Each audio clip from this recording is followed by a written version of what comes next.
Alors je viens vous parler de démocratie, mais de la vraie, celle qui n'existe pas du tout, et celle qui, je crois, serait capable de nous sortir du pétrin.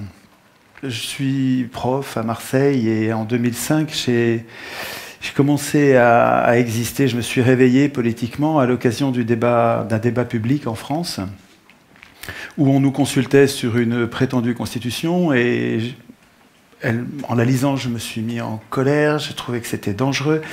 J'ai écrit un texte d'une dizaine de pages, plus de 10 pages de notes, et je l'ai publié sur mon site. J'ai envoyé ça à mes contacts, 3 fois rien, une bouteille à la mer.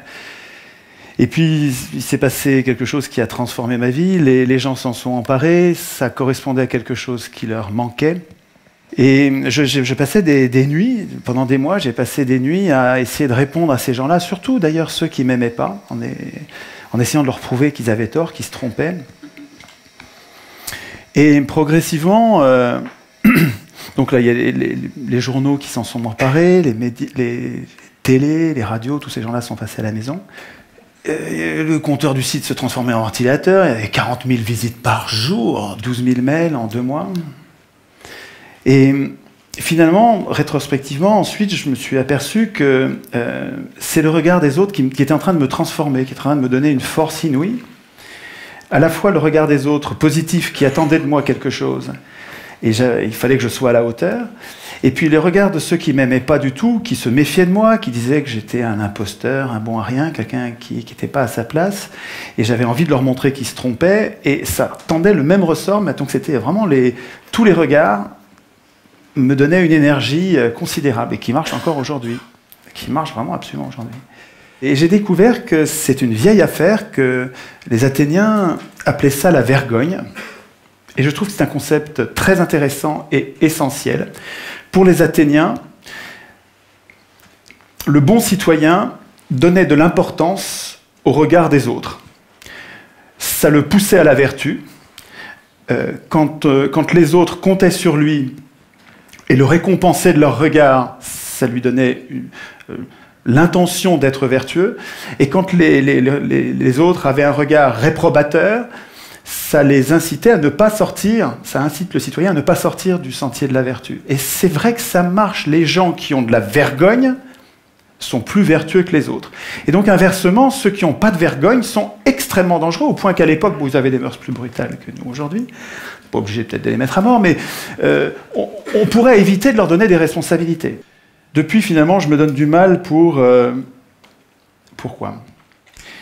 D'abord, je cherche à comprendre la cause des injustices sociales. J'essaye de voir s'il n'y a pas une cause principale pour toutes les injustices sociales. Ensuite, je découvre avec émerveillement les idées géniales qui fondaient la démocratie athénienne, donc une vraie démocratie. Je remets plein de mots à l'endroit, des mots importants qui sont complètement mis à l'envers depuis au moins 200 ans. Et finalement, j'essaye d'imaginer... Alors, c'est un chantier. Je n'ai pas une vérité révélée. Je construis un objet, là. J'essaye de rendre robuste une idée. Je cherche à penser des institutions, de bonnes institutions, qui nous protégeraient tous contre les abus de pouvoir. Je compte sur de bonnes institutions pour nous pousser à la vertu. Je ne compte pas sur des citoyens vertueux. Je ne crois pas à ça. Je pense que nous avons tous en nous-mêmes du bon et du mauvais. Par contre, de bonnes institutions pourrait nous pousser à la vertu, ou, comme c'est le cas aujourd'hui, nous laisse dériver complètement en dehors de l'intérêt général et du bien commun. Pour chercher, j'utilise une méthode formidable que nous a conseillé un vieux monsieur, donc Hérodote, antique, un médecin, qui disait « chercher la cause des causes ». Et je me sers de ça tout le temps. Pourquoi il disait ça ? Il disait... Quand on a un problème, quand il y a un mal à soigner, évidemment, ne vous en prenez pas aux conséquences. Vous ne réglerez pas le problème. Ne vous en prenez même pas aux causes. Elles sont multiples, tout est multifactoriel. C'est pas ça. Il vaut mieux chercher, parmi toutes les causes, la cause, s'il y en a une, au moins une des causes déterminantes, c'est-à-dire celle qui détermine les autres causes. Et c'est celle-là qu'il nous faut. C'est ça que je cherche. Alors... je partage avec tous les copains résistants, je rencontre, depuis que je fais de la politique, je rencontre plein de gens qui résistent depuis toujours, et je partage avec eux, évidemment, toutes ces luttes, et j'ai fait un schéma pour vous montrer la variété des sujets sur lesquels les gens résistent. Et donc j'ai fait ça sous forme d'arbre, et l'arbre montre, enfin, ça permet de montrer que je m'étonne que tous ces résistants s'en prennent à des choses importantes, mais qui ne sont que des conséquences. Et je trouve que personne n'essaye de comprendre la cause de tout ça. Et il me semble que j'ai trouvé, alors je me trompe peut-être, mais j'ai l'impression d'avoir trouvé une cause commune à toutes ces impuissances et à toutes ces injustices. Donc je pars des conséquences, des injustices sociales, j'essaye de comprendre d'où elles viennent. Il me semble qu'elles viennent de l'absence de contrôle des pouvoirs qui produisent une impuissance populaire, et je pense que s'il y a des injustices sociales, c'est parce que les gens bien, les gens normaux, n'ont pas le pouvoir de résister. Tous ces gens qui résistent et que je connais, tous ces militants, ils résistent, ils passent toute leur vie à se bagarrer, ils ne changent rien. Comment ça se fait? Parce que leur impuissance politique leur interdit d'agir. Mais d'où elle vient, cette impuissance politique? Pour ce que j'en analyse, je pense que cette impuissance politique vient de la Constitution, du texte qui fait que les élus ne sont pas révocables, ils n'ont pas de compte à rendre, on ne peut pas choisir nos candidats, on n'a pas de référendum d'initiative populaire, de notre initiative, nous ne pouvons décider de rien. La monnaie, on la laisse privatiser parce que dans la Constitution, il n'y a rien pour obliger au fait qu'elle soit publique, etc., etc. Je n'ai pas le temps de développer, mais dans la Constitution, toutes nos impuissances sont programmées. Ça ne vient pas du ciel, c'est écrit quelque part. Alors, j'essaye toujours de comprendre quelle est la cause des causes, quelle est la cause de cette cause. Qu'est-ce qui fait que, partout dans le monde, toutes les constitutions programment l'impuissance des peuples? C'est pas un complot, ça peut pas être un complot, pas tout le temps et dans tous les pays. C'est pas ça, c'est autre chose. C'est un processus universel qui doit avoir une cause universelle. Et il me semble que ce qui fait que toutes ces constitutions sont mauvaises, qu'elles programment l'impuissance des gens, au lieu de programmer notre puissance, et au lieu de nous garantir contre les abus de pouvoir, elles programment notre impuissance, je pense que c'est parce que ceux qui écrivent la Constitution, les auteurs constituants, ceux qui écrivent la Constitution ont un intérêt personnel à ne pas écrire de bonnes constitutions, à ne pas écrire notre puissance. Et ils sont jugés partis, ce sont des professionnels de la politique. Et cette cause-là, là on est proche de la cause des causes, c'est pas leur faute, c'est pas eux qui sont des pourris, c'est nous qui les laissons écrire. Pour comprendre l'importance de cette erreur, il faut que je rappelle qu'est-ce que c'est qu'une constitution. Les peuples, nous, depuis longtemps, depuis 2500 ans, avons besoin de mettre au-dessus de nous des représentants pour produire et appliquer un droit écrit qui nous protège contre l'arbitraire des plus forts. Donc ces gens-là sont très utiles, évidemment. Ils produisent un droit dont nous avons besoin pour pacifier notre société.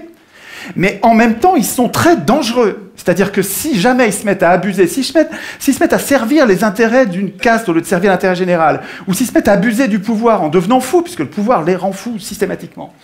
Oui, ça fait 2500 ans qu'on sait ça, quoi. Hein. Le pouvoir rend fou, tous les pouvoirs ont une tendance à abuser. Toujours. Montesquieu. C'est comme une loi physique implacable. Et il y a une idée géniale pour nous protéger de ça, c'est la Constitution. Alors la Constitution, qu'est-ce que c'est? C'est un texte qui est au-dessus des pouvoirs et qui ne sert pas du tout à organiser les pouvoirs. Les pouvoirs n'ont pas besoin de nous pour s'organiser, pas du tout. La Constitution, tous les citoyens devraient savoir ça. La Constitution, ça sert à affaiblir les pouvoirs. Ça sert à inquiéter les pouvoirs pour nous protéger, nous. Nous protéger, nous, contre les abus de pouvoir. Mais attendez, si les représentants doivent craindre la Constitution, il ne faut pas qu'ils l'écrivent eux-mêmes. Sinon, s'ils l'écrivent eux-mêmes, ils vont programmer leur puissance et notre impuissance. Enfin, un enfant comprend ça. Donc l'idée centrale, mais vraiment c'est une idée essentielle, c'est que c'est pas aux hommes au pouvoir d'écrire les règles du pouvoir, et c'est pas à eux, il faut pas attendre que ce soit eux qui renoncent à écrire le pouvoir, il renoncera jamais, la solution elle viendra pas d'eux, elle viendra de nous, c'est à nous de leur interdire d'écrire la Constitution. Ça, c'est vraiment l'idée, à mon avis, l'idée essentielle qui nous manque. Alors, dans la bagarre qui va opposer les gens normaux à ceux qui exercent le pouvoir en ce moment, il y a... Ah oui, c'est bien ça, le temps qui passe là. Oui. Il y a une inversion des mots. D'abord, je ne suis pas un citoyen. Un citoyen, c'est autonome. Ça vote, il vote lui-même ses lois. Moi, je suis un simple électeur. C'est-à-dire, je suis hétéronome.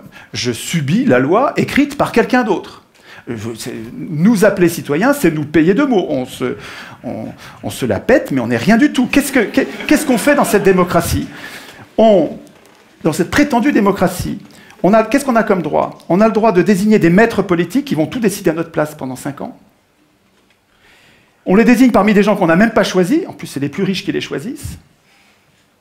Et quand dans le cas éventuel où ils nous trahissent au dernier degré, on n'a pas le moindre moyen de résister. Alors c'est vrai qu'on a la liberté d'expression, mais absolument sans aucune force contraignante. C'est-à-dire qu'on a le droit de blablater. Si ça n'a pas d'effet, on a le droit. Dès que ça change quelque chose, c'est un massacre. Et nous appelons ça démocratie. C'est notre faute.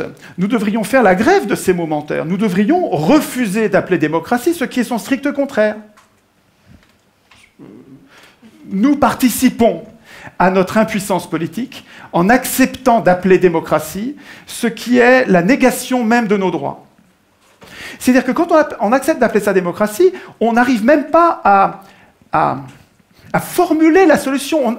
On a besoin de la démocratie, mais on n'arrive pas à le dire puisque le mot est pris par son contraire. C'est génial d'avoir inversé les mots. C'est du Big Brother, absolument. Hein. Ça ne s'est pas passé par hasard.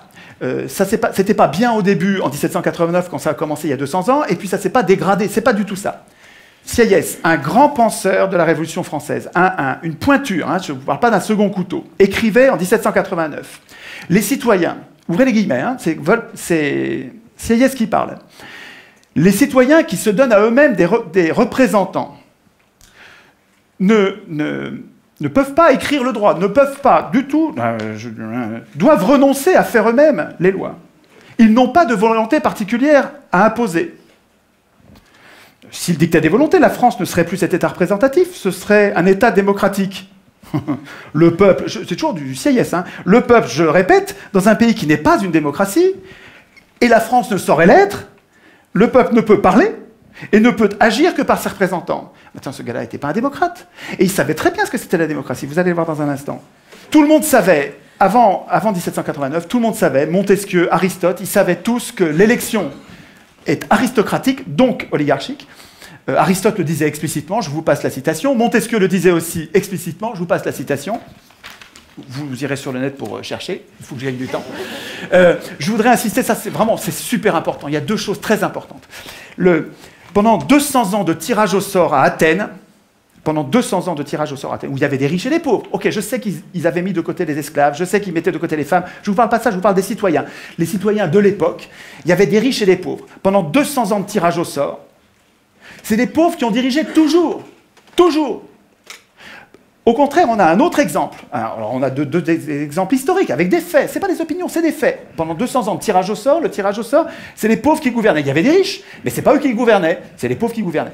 Et puis pendant 200 ans de gouvernement représentatif, parce que c'est comme ça que ça s'appelle notre régime, ça ne s'appelle pas une démocratie, ça s'appelle un gouvernement prétendument représentatif. Et dans ce régime-là, pendant 200 ans, c'est toujours les riches qui dirigent. Toujours.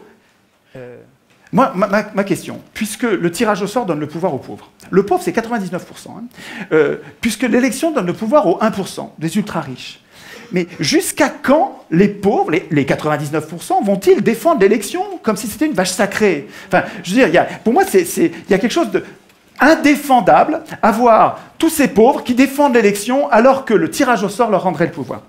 Qu'est-ce qui fait que nous tenons à l'élection?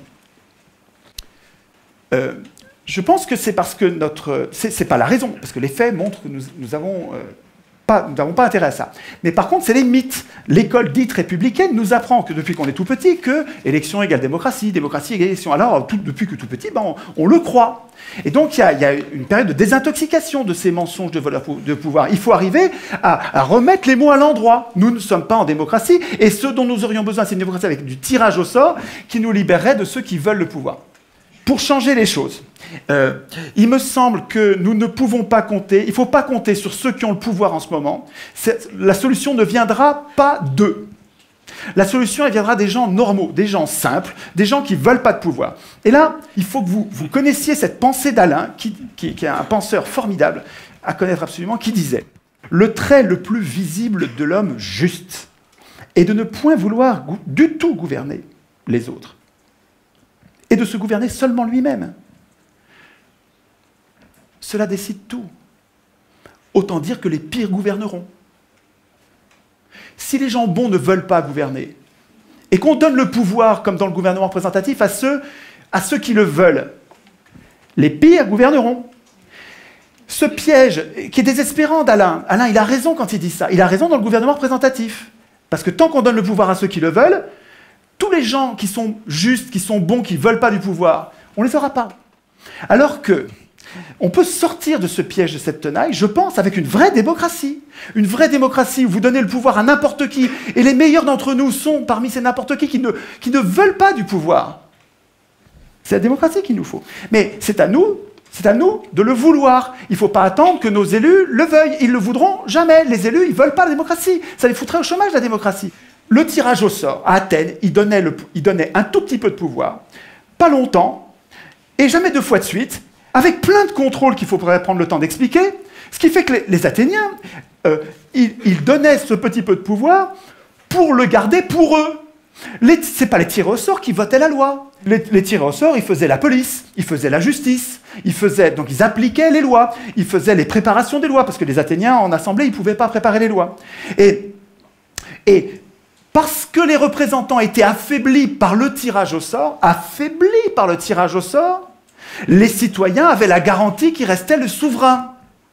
Il ne faut pas craindre le tirage au sort. Nous serions, nous tous, bien plus puissants avec un système de tirage au sort qui ferait que nos représentants restent nos serviteurs et ne pourraient pas devenir nos maîtres. J'aurais un mot pour finir. Juste un mot. Je suis désolé, allez sur le message.org qui a été fait par l'un d'entre vous. Il me semble que nous devrions, comme des virus, à la base, sans attendre que des médias ou des gens puissants se passent quelque chose, il faut qu'à la base, nous passions le mot entre nous en disant « il ne faut plus que l'Assemblée constituante soit élue, il faut absolument que l'Assemblée constituante soit tirée au sort ». De là, tout va découler. Je pense que cette idée est valable pour toute la Terre. Je vous remercie de votre attention.